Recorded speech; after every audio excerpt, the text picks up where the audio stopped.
Hey YouTube, it's Ashley again. I'm here to talk about hypomania and mania and bipolar disorder. So let's get to the definition part of this video. So as you know, I read them like verbatim, kinda. So it says, the main difference between mania and hypomania is the intensity of the symptoms. The symptoms of mania are much more intensified than that of hypomania, but that does not take away from how bad the symptoms of hypomania can affect your life. But during manic and hypomanic phases, you may not be able to recognize the signs on your own. If other people tell you you're acting out of character, you're more than likely not going to believe them.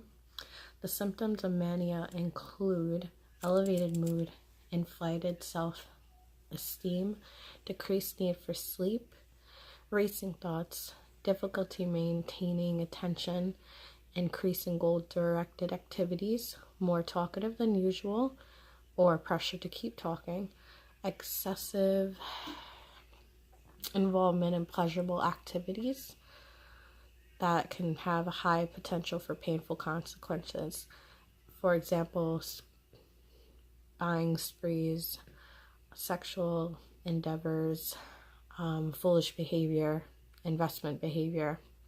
People describe manic episodes as very euphoric. They feel like they're on top of the world and they're able to accomplish anything that they set their mind to.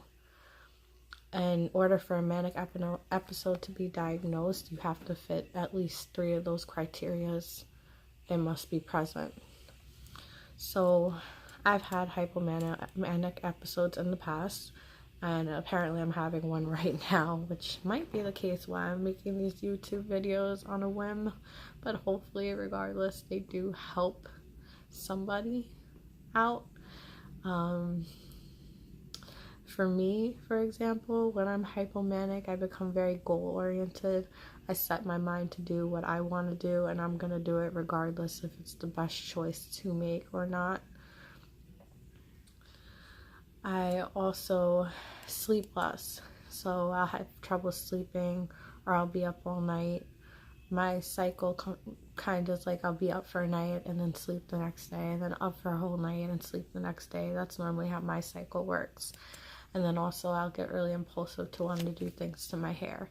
So anyone that knows me knows that I had so many different colors in my hair, almost a whole rainbow of colors in my hair.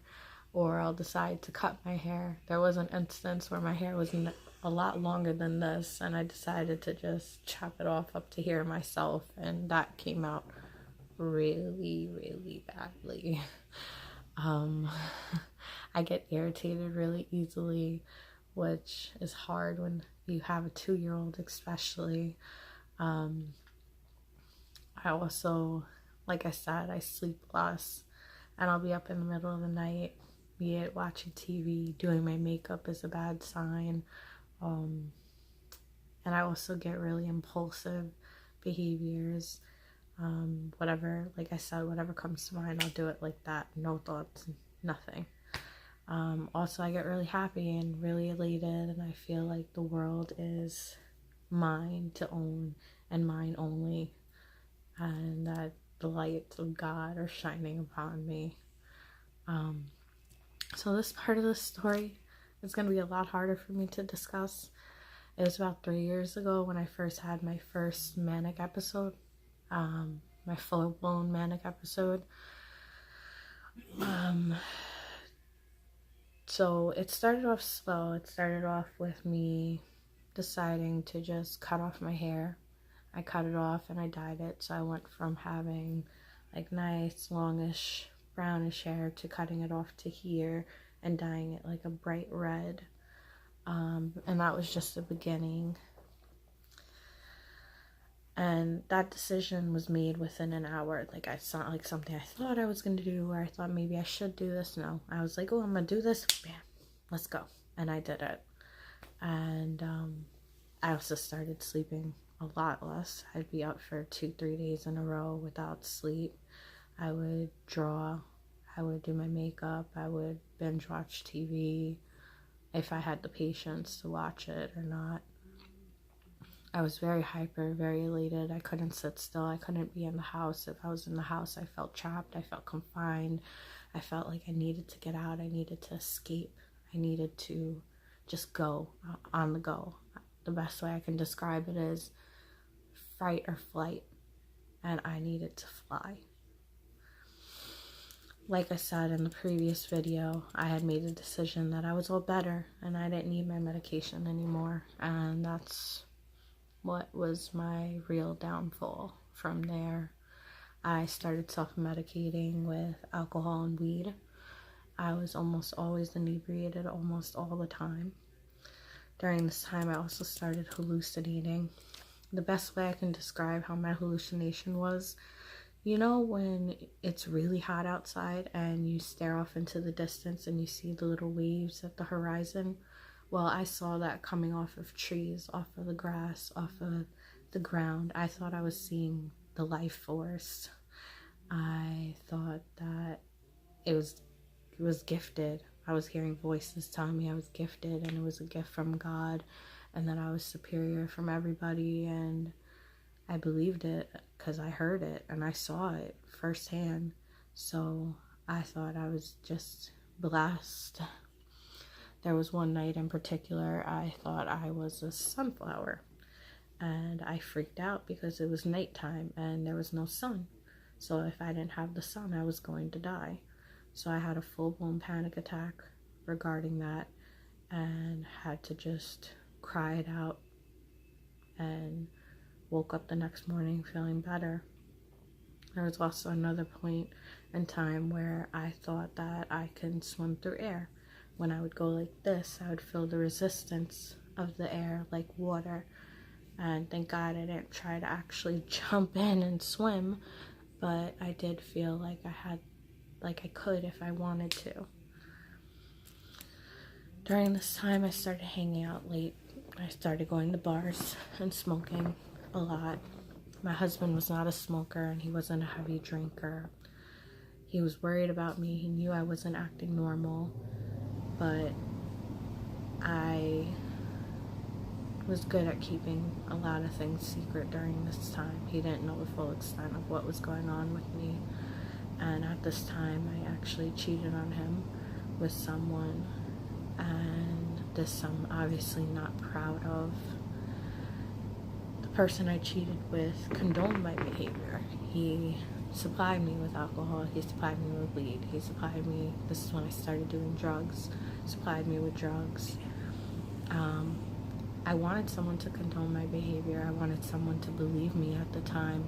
I wanted someone to tell me, Ashley, it's okay for you to be Ashley. And at that point, that's who I thought Ashley was. And it got to a point where I couldn't function without drinking. I would need a drink morning, breakfast, lunch, brunch, dinner was a 32 ounce of Miller Lite. That's what I lived off of. And I would forget to eat. I would just drink and I would smoke. It was like breathing, second nature. It's like as easy as smoking a cigarette with smoking a blunt or a joint or from a bowl.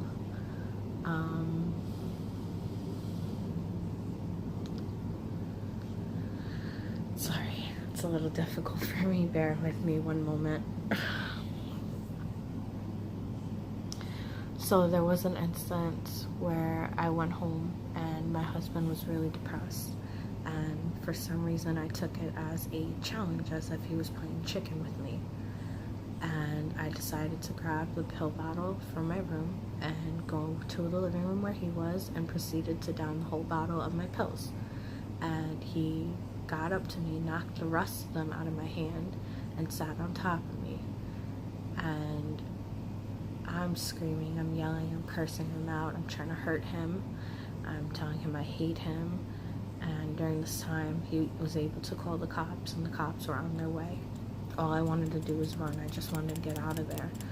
The cops came with an ambulance, and I'm lucky the cops didn't arrest me. I was very vulgar, very uncooperative.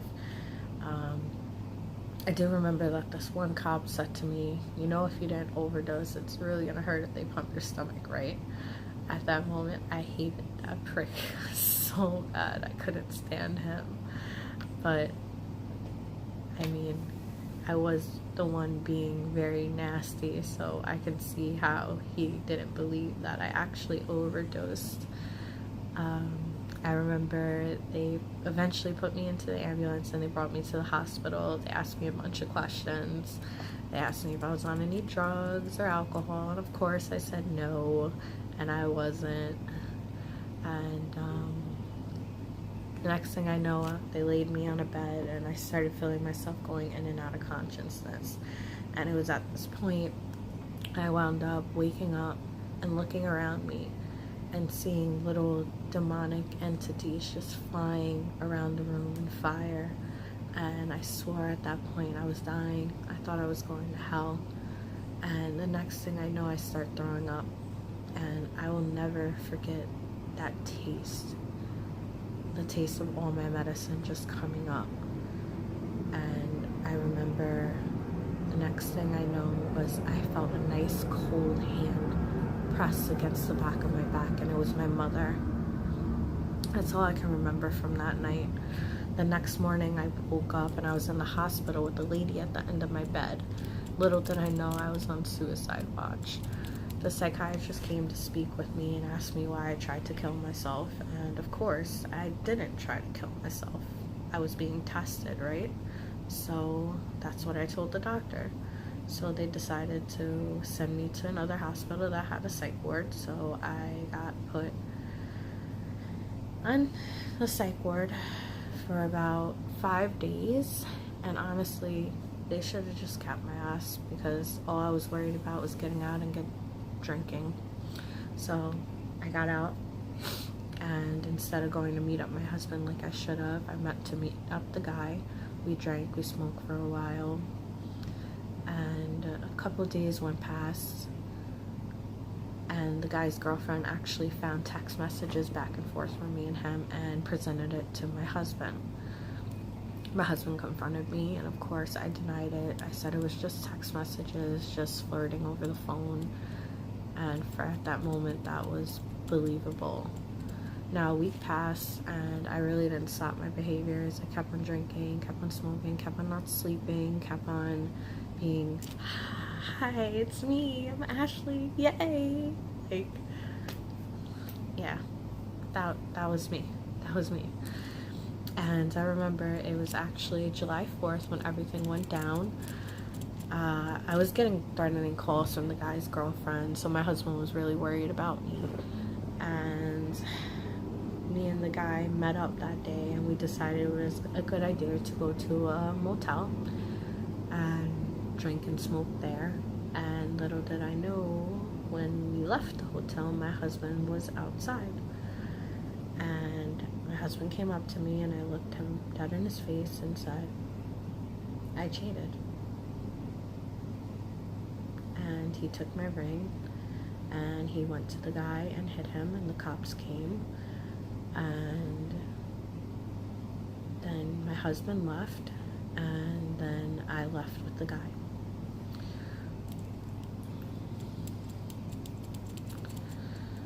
Me and the guy decided to go get a drink, so we went to go drink, and we went down the street. And at that point I was cutting myself then, and he had asked me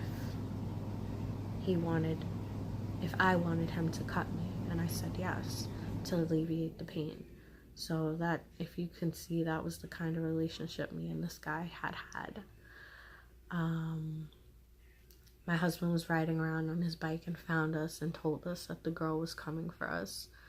So we tried to go and get away from that situation, but she found us, and she was very, very angry. So my husband wound up getting into an altercation with the guy, punching him, knocking him out, and my husband left. The guy was knocked out on the ground, and the girl just looked at me and said, Ashley, what are you still doing here? Get out of here now. Leave. I was in shock. I was just so, out of my body. I didn't even feel like I was there. Like, throughout this whole time, I always felt like there was good Ashley and bad Ashley. And good Ashley was just locked away in the back of my head. Like, she could see out, but she had no control over what was going on at that moment. I went home and I planned on killing myself. I needed to find out how. At that point, my husband had took away all the sharp knives and all the medications that were in the house. So we did have some dull knives, so I tried with the dull knife to no avail. So at that point, I decided I was going to hang myself. I wrote to my husband on Facebook telling him that I was sorry. And before I can do it, thank God, he walked into the house. He didn't say anything to me. He proceeded to call my mother, and my mother called the cops on me. The cops came, and they came into the house this time.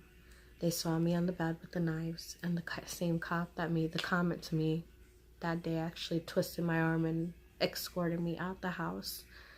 And they put me back into the ambulance, and I went back into the hospital again. This time, they brought me to a different hospital.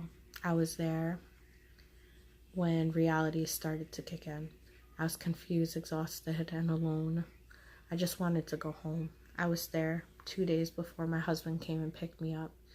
The only reason he came and got me was because my mom wouldn't come get me. She didn't trust me well enough to be in the house with my siblings. Do you know how that feels? Like, my own mother didn't trust me. From this point on, I got back on my meds. I slowly stopped drinking as much, and I stopped doing drugs completely at this point. I was slowly getting better, and this was around the middle of July. In October, I got the best news. I actually found out I was pregnant. That's when everything really started to change. That I had to cut everything I was doing out cold turkey. No more drinking, no more cigarettes. I had to stay on my meds, and I had to be a good girl for this daughter. My daughter, well, at the time, I didn't know if she was my daughter, but my baby did nothing wrong. She was an innocent, and I refused to cause my child anything. Don't mind the little SVU thing. I apologize. But yeah, I think this is a good place to end this video for now. I hope that through my story you gain some knowledge and understanding and awareness of what hypomania and mania is. And if you have any questions or you just want to talk, I'm always here to listen. I'm going to attach a picture below, well, my Instagram below, with a picture of me manic, so from normal to manic, so you can see the difference of how mental illness can affect you and how you can see it physically in somebody.